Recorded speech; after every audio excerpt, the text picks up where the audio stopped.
The newly elected leader of Korea's main opposition Minjoo Party is staking out a clearer stance regarding the THAAD issue. For details on how Choo Mi-ae is different from her predecessors in that respect and the reaction from rival parties, let's turn to our Shin Se-min. Changes are coming to the Minjoo Party of Korea under its new leader Choo Mi-ae, who wants to move the party in a more progressive direction. One major change is her strong opposition to the planned deployment of the U.S. missile defense system THAAD to South Korea.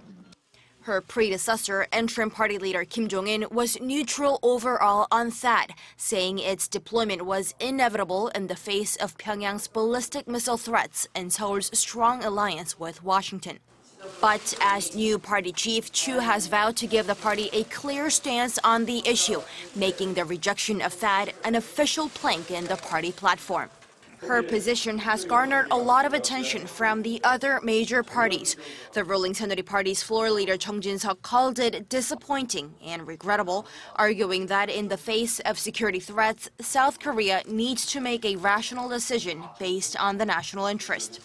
Ruling party lawmakers also urged the government to consider building nuclear-powered submarines, saying South Korea's military needs to be able to effectively detect the North's submarine-launched ballistic missile threats.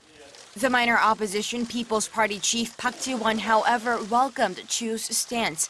He said it's as if the People's Party, which has stood alone against the ruling party and its THAAD deployment, has added thousands of reinforcements to its ranks. But Choo's new approach isn't limited to defense. She's also outlined an economic agenda different from the Park Geun-hye administration's, including closing the wage gap between temporary and permanent contract workers. Observers say that with the opposition taking a position further leftward in the lead-up to next year's presidential election, the 20th National Assembly is likely to be one of confrontation. Shin Se-min, Arirang News.